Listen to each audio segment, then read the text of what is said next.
Assalamualaikum warahmatullahi wabarakatuh. Apa kabar kawan-kawan semua, para penonton setia channel ini? Mudah-mudahan kita semua dalam keadaan sehat walafiat. Baik, pada kesempatan ini kita akan membahas terkait dengan tugas, fungsi, persyaratan dan wewenang anggota PPK.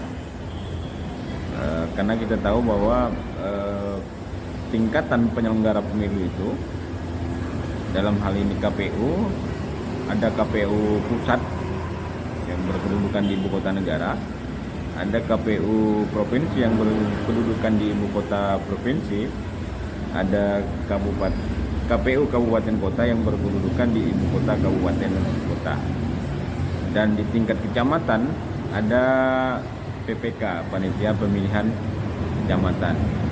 Berdasarkan Undang-Undang Nomor 07 Tahun 2017, PPK pasal 51 ayat 1 PPK dibentuk untuk menyelenggarakan pemilu di tingkat kecamatan. Jadi PPK dibentuk untuk menyelenggarakan pemilu di tingkat kecamatan. Selanjutnya yang kedua, ayat 2, pas PPK berkedudukan di ibu kota kecamatan. Yang ketiga, PPK dibentuk oleh KPU kabupaten kota paling lambat 6 bulan sebelum penyelenggaraan pemilu dan dibubarkan paling lambat 2 bulan setelah pemungutan suara. Selanjutnya dalam pasal ayat 4, dalam hal terjadinya perhitungan dan pemungutan suara ulang pemilu susulan dan pemilu lanjutan, masa kerja PPK diperpanjang dan PPK dibubarkan paling lambat 2 bulan setelah pemungutan suara. Selanjutnya pasal 52 ayat 1 anggota PPK ini berbicara terkait komposisi kedudukan anggota PPK. Pasal 52 ayat 1 anggota PPK sebanyak 3 orang berasal dari tokoh masyarakat yang memenuhi syarat berdasarkan undang-undang.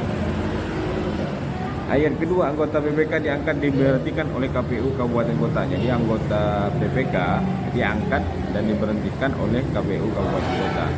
Yang ketiga, komposisi anggota PPK memperhatikan keterwakilan perempuan. Jadi anggota PPK itu untuk mengakomodir gender, maka keterwakilan perempuan harus diakomodir minimal 30%. Yang keempat, dalam menjalankan tugasnya, PPK dibantu oleh sekretariat yang dipimpin oleh sekretariat dari aparatur sipil negara. Jadi untuk melakukan kerja-kerja pemiluan di tingkat kecamatan, PPK dibantu oleh sekretariat dari unsur pegawai negeri sipil atau ASN. Yang kelima, ayat 5, PPK melalui KPU Kabupaten Kota mengusulkan 3 nama calon sekretaris PPK kepada Bupati Wali Kota untuk selanjutnya dipilih dan ditetapkan 1 nama sebagai sekretaris PPK dengan keputusan Bupati Wali Kota. Jadi untuk ASN atau PNS yang ditunjuk menjadi sekretariat PPK di tingkat kecamatan itu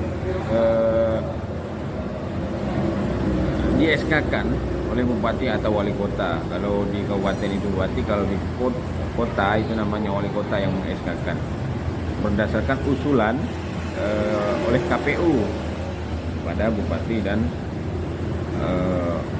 wali kota. Selanjutnya pasal 53 ini terkait dengan tugas PPK.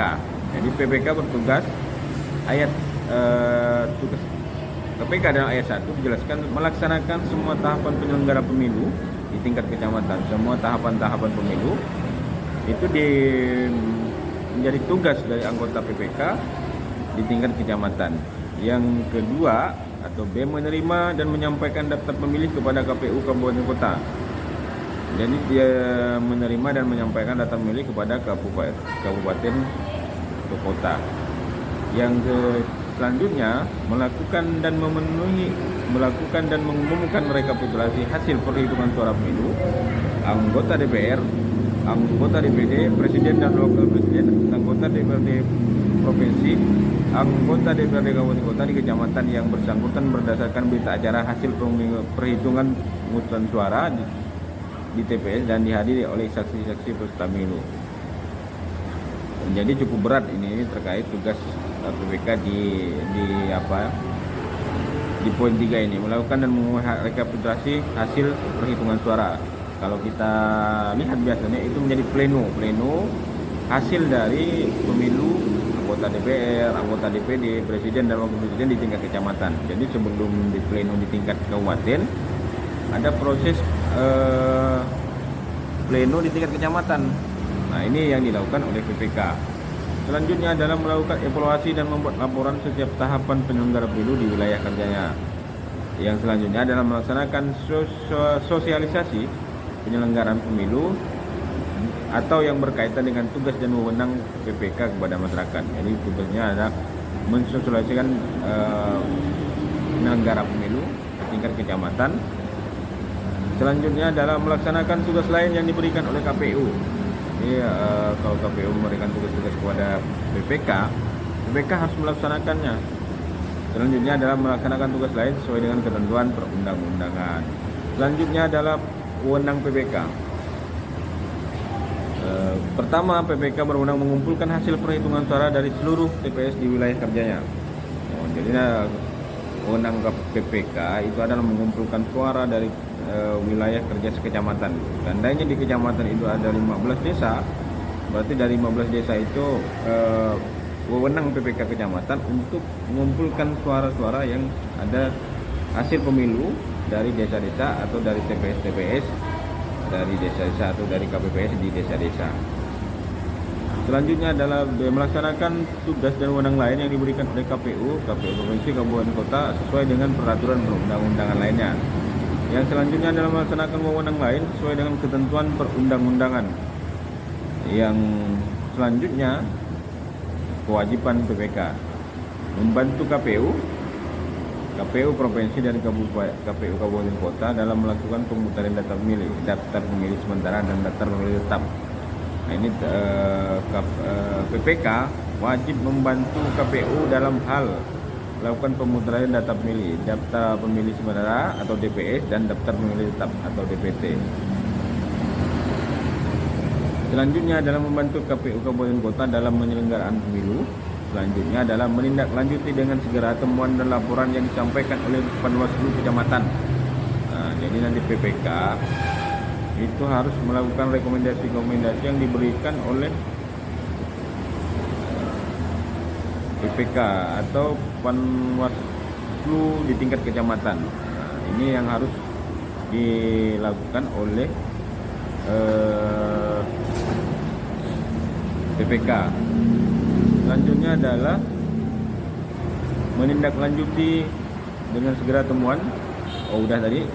Selanjutnya ada melakukan kewajiban lain yang diberikan oleh KPU provinsi, kabupaten, kota sesuai dengan peraturan perundang-undangan. Tadi sudah melaksanakan wajib lain sesuai dengan ketentuan peraturan. Udah ini. Selanjutnya itu yang terkait dengan wewenang dan tugas PPK atau panitia pemilihan kecamatan berdasarkan Undang-Undang Nomor 7 Tahun 2017, mana undang-undang ini menjadi rujukan penyelenggaraan pemilu dari tahun 2019 sampai tahun 2024 karena tidak ada mengalami perubahan. Undang-undang ini masih berlaku dan masih dijadikan rujukan untuk pemilu tahun 2024. Mungkin itu kawan-kawan terkait dengan tugas pembentukan PPK panitia pemilihan kecamatan berdasarkan Undang-Undang Nomor 7 Tahun 2017 Pasal 51. Terkait dengan tugas PPK, wewenang PPK dan kewajiban PPK. Baik, begitu kawan-kawan. Mudah-mudahan video ini bisa membantu kawan-kawan terkait dengan penjelasan untuk info terkait dengan Undang-Undang Nomor 7 Tahun 2017 terkait dengan peran terkait tugas, kewajiban, dan wewenang anggota PPK di tingkat kecamatan. Terima kasih telah menonton video ini. Jangan lupa like, share, and subscribe untuk mendukung channel ini terus berkembang. Mudah-mudahan di video-video selanjutnya kita akan bertemu dalam pembahasan terkait dengan peran dan tugas dan wewenang PPS berdasarkan Undang-Undang Nomor 7 Tahun 2017. Terima kasih. Assalamualaikum warahmatullahi wabarakatuh.